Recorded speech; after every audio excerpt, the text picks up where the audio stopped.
సుధాకర్ గారు మీకు ముందైతే పెళ్లి చూపుల్లో చూసారు, అది ఓకే, అందంగా ఉంటారు, ఇవన్నీ ఓకే, యాక్టింగ్ చేస్తారు. ఆయన మనస్తత్వం ఎలాంటిది? తల్లిని కూడా మర్చిపోయారు ఆయన, అంత బాగా చూసుకునేవారు.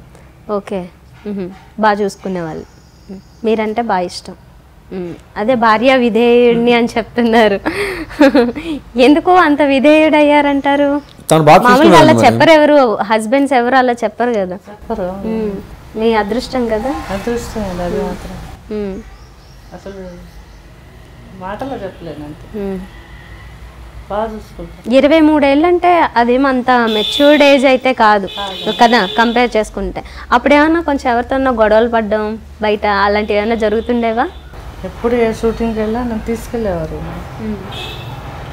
తన హోటల్లో కూర్చున్నది, నేను షూటింగ్ చేసాను. షూటింగ్ చేసి రూమ్కి వచ్చాను. మరి అప్పుడు సురేష్ గెస్ట్ హౌస్ దిగేవాళ్ళం మేము. అప్పుడు పెళ్ళి అవ్వలేదు. పెళ్ళయింది, బిన్ని పుట్టలేదు అప్పుడు. ప్రశాంత్ కుటీర్ గెస్ట్ హౌస్ ఉంది, అది ఒకటి. సురేష్ గెస్ట్ హౌస్ అంతే రండి, బోర్గొండ హోటల్ అక్కడే దిగి ఉన్నమాట. ఇక్కడ హైదరాబాద్లో ఇక్కడ అంటే మెడ్రాస్ ఉండేవాళ్ళం. హైదరాబాద్ వచ్చినప్పుడు అలాగే ఆ హోటల్స్లో దిగేవాళ్ళం. ఎప్పుడు చిరంజీవి గారు వాళ్ళని కలిసారా మీరు వచ్చినప్పుడు? షూటింగ్ స్పాట్లో కానీ బయట కానీ ఎక్కడ లేదు? ఓకే. మీరు రూమ్మేట్స్గా ఉన్నప్పుడు పెళ్ళైన తర్వాత ఇంకా వెంటనే సెపరేట్ వెళ్ళేవాళ్ళం. చిరంజీవి ఇంటికి వెళ్ళేవాళ్ళం. జయంతి కూడా వచ్చేది.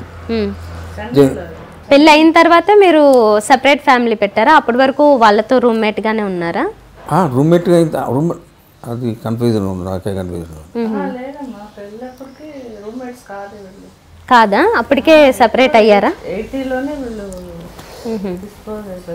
అంతే, నాకు ఏజ్ గుర్తుండదు. మీరు రూమ్మేట్స్గా చిరంజీవి గారు, హరిప్రసాద్ గారు మీరు 2-3 years ఉన్నాము. 2-3 years రూమ్మేట్స్గా ఉన్నాం. సుధాకర్ గారు మరి అప్పట్లో అందరికీ సినిమా వాళ్ళు పెద్ద పెద్ద హీరోలు కూడా అప్పట్లో బాగా కష్టాలు పడేవాళ్ళని అది వినేవాళ్ళు. ఎంత రూమ్లో ఉండేవాళ్ళు మీరు? చిన్న రూమ్ అది. ఒకటే రూమ్? ఒకటే రూము, ముగ్గురు ఉండేవాళ్ళు. ముగ్గురు ఉండేవాళ్ళు. ఓకే. వంటది మేము చేసుకునేవాళ్ళు. మీరే చేసుకునేవాళ్ళు. ఎవరు వంట చేసేవాళ్ళు ఎక్కువగా? నేను, చిరంజీవి ముగ్గురు కలిసి వండుకునే వాళ్ళం. కూరగాయలు తెచ్చేవాళ్ళు, అలా వండుకున్నాం. అప్పట్లో విషయాలు ఏదో తెలుసుకుంటాం. పనులు పంచుకునేవాడు. వంట చిరంజీవి రైస్ ఉండేవాడు, కూరగాయలు ప్రసాద్ తీసుకొచ్చేవాడు మార్కెట్కి వెళ్ళి. అలాగా ఓకే, షేర్ చేసుకునేవాడు. ఇప్పట్లాగే ఇప్పుడు ఎలా అయితే రూమ్మేట్స్ ఉంటారో అలానే. ఓకే. చిరంజీవి గారు ఇంత పెద్ద స్టార్ అయిపోతారని మీరు అనుకున్నారా అప్పట్లో ఎప్పుడైనా? మేము తమాషా దాన్ని ఏం చెప్తామమ్మా, అందరు లక్ మీద వస్తాయి మా అందరి ఛాన్సెస్. నేను హోటల్ చూసి భారత నన్ను బుక్ చేసుకున్నాడు, చిరంజీవి ఎక్కడికి వెళ్తే చిరంజీవి బుక్ చేసుకున్నారు, అలా జరిగింది. అన్ని యాక్సిడెంటల్స్, లక్ ఫేవర్ అయింది కాబట్టి అది జరిగింది. లియో ఎంటర్టైన్మెంట్ ఈ ఛానల్ని ప్లీజ్ సబ్స్క్రైబ్ చేయండి, షేర్ చేయండి, లైక్ చేయండి. Please subscribe to Leo entertainment. Please subscribe to Leo Entertainment YouTube channel. Subscribe Leo Entertainment channel. Leo Entertainment. Please subscribe this channel. Hi, నేను ఆనంద్ రంగానే. Please subscribe to Leo Entertainment.